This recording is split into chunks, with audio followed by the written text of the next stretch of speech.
Mahasiswanya sendiri. Bahkan ada berita sejak tahun 2014 melakukan itu sampai hari ini. Nah, sekarang perlu kami luruskan, mengklarifikasi. Pertama, klien saya Pak Reza, dampak dari pemberitaan media online, media massa, baik cetak maupun media lainnya, secara status sosial dia sekeluarga sudah sangat terpuruk. Saya baca ada tren di Google, katanya paling tinggi orang mencari Pak Reza untuk mencari. Tapi perlu kami luruskan bahwa kawan-kawan sekalian, apa yang dituduhkan itu tidak benar. Karena begini, kenapa kami tidak mengatakan membabi buta tidak benar? Kami ada alasan. Pertama, nomor yang digunakan oleh pelapor seolah-olah itu Pak Reza, itu bukan nomor dia. Nah, kita di zaman teknologi sekarang ini bisa saja membuat seolah-olah nama orang atau kita ganti segala macam. Tidak menutup kemungkinan. Itu silakan ranah hukum akan membuktikan. Kemudian, sebagaimana yang telah kawan-kawan ketahui, kebenaran saja persoalan Pak Reza ini berbarengan dengan kejadian di FKIP. Kalau di FKIP itu beda persoalannya. Karena di FKIP itu secara nyata ada tindakan nyata yang dilakukan oknum dosen itu kepada murid. Artinya ada tindakan yang melakukan face to face, berhadapan, melakukan tindakan-tindakan yang kita anggap tanda petik tidak wajar. Nah, kalau Pak Reza tidak pernah ketemu yang begitu, ya, tidak pernah bertatap muka, dek, ala kecantiknya kau, dek, tidak pernah begitu. Apalagi kata-kata yang vulgar. Itu satu yang perlu digarisbawahi. Dan kedua, kalau saya amati dari pemberitaan kawan-kawan sekalian, ini kelihatan sekali, kental sekali bahwa ada agenda tersendiri, politisasi. Ya. Kenapa saya bilang ada agenda tersendiri politisasi? Karena kelihatan sekali anak-anak yang merasa dirugikan itu diarahkan, digiring supaya ke ranah hukum. Anak-anak itu digiring di ranah hukum. Itu oleh siapa? Tanda petik ya. Ada beberapa orang internal Fakultas Ekonomi sendiri yang mengarahkan ke BEM, kemudian dari BEM mengadukan segala macam. Padahal kalau kita lihat ya kawan-kawan sekalian, apa rugi daripada anak itu sebenarnya? Coba kita lihat. Tindak pidana itu harus ada kerugian dulu. Umpamanya seperti di FKIP itu, dia menimbulkan trauma setelah mau diperkosa atau mau suruh pegang sehingga ketakutan, sehingga dia mempunyai trauma. Ini kalau Pak Reza tidak pernah ketemu, ya, kita dapati seandainya itu memang ada, tidak pernah ketemu. Trauma apa yang akan menjadi yang diakui diderita oleh korban? Ya kan? Coba kita berpikir jernih aja. Apa masa depan jadi suram oleh baca SMS itu seandainya kalau memang ada SMS itu? Apa menjadi ketakutan setiap sudut ketemu manusia laki-laki dia menjadi ketakutan? Tidak. Jadi nilai kerugian itu tidak jelas bagi si korban itu apa. Hanya tujuan untuk menjatuhkan nama baik Pak Reza ini sekarang. Nah, persoalan mana yang paling benar kita serahkan ke dalam hukum. Karena ini sudah di ranah hukum. Cuman Pak Reza berserta keluarganya sudah terpuruk secara status sosial. Namanya sudah hancur, tradingnya tinggi tapi negatif arahnya. Kemudian bahkan istrinya pun diikut-ikutkan. Apa salah istrinya? Ya, ibu rumah tangga yang tidak tahu menahu masalah itu, tiba-tiba gak ada gambar sedang bertiga segala macam ini segala macam, bahkan judulnya predator pula. Nah, jadi aku menghimbau kepada kawan-kawan wartawan, tolong kita saling pengertian, tolong jurnalistik kode etik kewartawanan kita pakai supaya objektivitas pemberitaan kawan-kawan betul-betul objektif. Jangan ada yang merendahkan atau merugikan posisi lain. Sampai detik ini Pak Reja ini masih mempunyai hak kesetaraan di depan hukum. Ya. Walaupun dia dilaporkan orang, tapi dia masih setara depan hukum. Dia punya hak untuk membantah. Dia punya hak untuk mengklarifikasi. Dia punya hak untuk membenarkan yang mana benar, yang mana tidak. Karena belum ada putusan hukum yang berkekuatan hukum tetap yang menyatakan dirinya salah. Kita jangan dulu langsung mengadili dia melalui media, melalui medsos segala macam. Ini yang sangat kita sesalkan. Dan ada pihak-pihak tertentu yang tertawa terbahak-bahak membaca di media. Tapi ada pihak juga yang tertentu menangis karena setiap hari dihabisi. Nah, Pak Reja ini kan punya keluarga juga. Punya bapak, punya ibu, punya paman, punya segala macam keluarga besar di sini. Baik istrinya pun begitu. Nah, jadi maksud saya itu salah satu yang akan kita mengklarifikasi. Kedua, kami dari tim pengacara akan memetakan persoalan ini karena sudah kami tangkap persoalannya ada indikasi dipublikasi dalam arti kata dipolitisasi, ya, kesalahan yang sangat ringan dibesar-besarkan, bahkan disebutkan masih 7 orang lagi yang menjadi korban. Saya tunggu memang korban gimana maksudnya? Apakah korban sama dengan omongan itulah atau bentuk korban lain?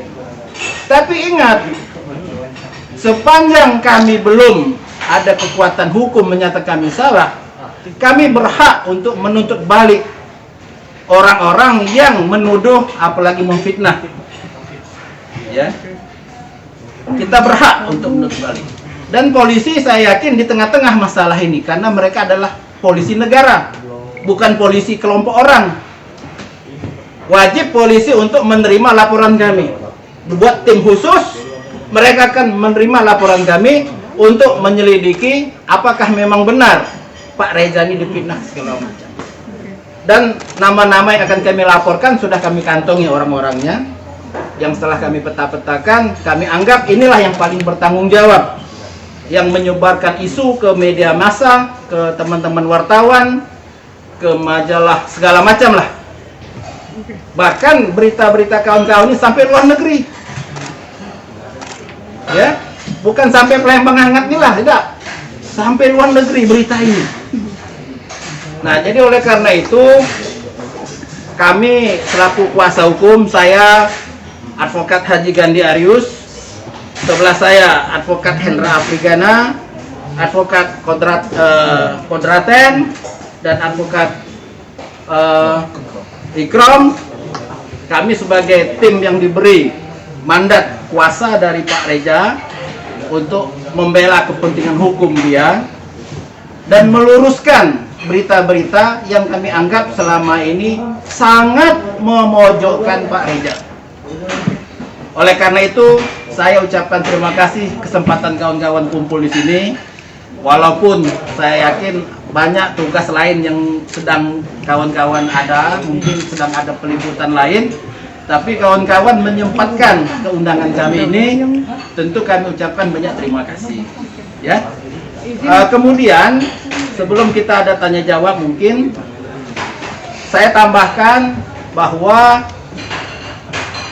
nomor yang menjadi tolak ukur yang dikatakan pelecehan itu perlu juga kita lihat. Kalau menurut kamus hukum, pelecehan itu ada sifatnya menyentuh kepada area-area sensitif fisik. Dan dia sendiri mengaku korban pelecehan verbal katanya. Verbal itu kalau kita dalam bahasa Indonesia itu peace langsung. Ya. Nah, umpamanya aku ketemu cewek, woi cantik nih, woi montok nih, tetek kau. Nah, itu pelecehan itu. Yang bersangkutan dengar itu tersinggung dia. Itu verbal namanya. Tapi kalau lewat ini, kita tidak tahu verbal apa bukan itu urusan itu. Memang medsos ada, undang-undang IT mengatur memang. Tapi yang jelas kalau saya lihat bukti-bukti dari laporan mereka, tidak pernah Pak Reza ini mengirim gambar-gambar porno umpamanya. Gambar dia telanjang kirim ke umpama ya. Itu tidak pernah sama sekali. Ya. Nah, kalaupun menurut pelapor ada yang vulgar, itu sangat relatif pengertian vulgarnya. Mungkin bagi saya, umpamanya saya komunikasi dengan Ivan, Pan, pakam yang bini kau, mungkin tidak ada tersinggung dia. Tapi mungkin yang lain tersinggung. Karena itu sangat variatif tersinggung. Nah, apalagi itu Pak Reza merasa tidak pernah melakukan. Jadi masih tanda tanya besar. Siapa bermain aktor di balik ini? Nah, perlu kawan-kawan sekalian ketahui, sampai hari ini Pak Reza demi untuk mengkonsentrasikan dia menghadapi kasus ini, dia telah meminta kepada pimpinannya dan pimpinannya sendiri telah merestui untuk tidak aktif sementara selaku kepala prodi supaya dia konsentrasi menghadapi masalah ini. Ingat ya, tidak aktif sementara, bukan dipecat. Kayak berita besok dipecat memang. Lain pengertiannya. Jadi bukan dipecat, tidak dinonaktifkan sementara. Maksudnya pimpinan memberikan waktu pada beliau untuk konsentrasi menghadapi masalah. Kedua, nama baik Unsri mungkin tidak terlalu lemah dikait-kaitkan karena ini menyangkut pribadi, ya kan? Walaupun dia status dosen Unsri, TKP-nya menurut pelapor di Unsri, tapi ini masih banyak sekali didalami oleh penyidik. Apakah benar segala macam? Ya. Nah, sangat beda kawan-kawan dengan perkara yang di AdKip. Tidak bisa kita samakan. Kalau di AdKip itu, satu memang ada pengakuan dari pelaku, dua memang ada tindakan nyata. Nak ngeremet, maaf ya, aku bukannya bahasa ini bahasa kejelasan. Aku baca ada lagi yang macam-macam sampai ke ujung dunia itu nak minta dia apa segala macam. Itu ada tindakan nyata sehingga si cewek ini merasa ketakutan. Oh, wajar kalau dia melapor. Ini kalau Pak Reza tidak pernah berhadapan itu. Jadi sangat beda ya, maaf ya, aku agak pakai bahasa itu bukannya bahasa kagak aja kamu pelecehan dulu Pak Gandhi, tidak, kejelasan ya, supaya sangat berbeda duduk masalahnya ya.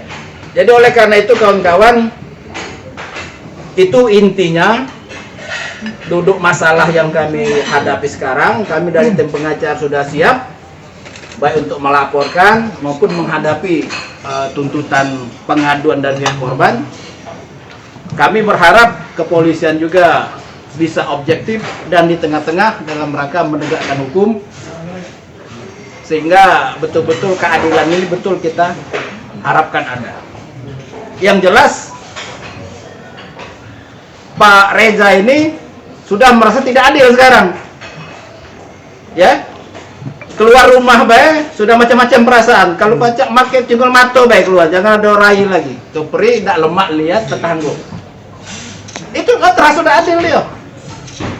Belum diadili oleh pengadilan, tapi sudah teradili oleh sosial, media sosial dan segala macam.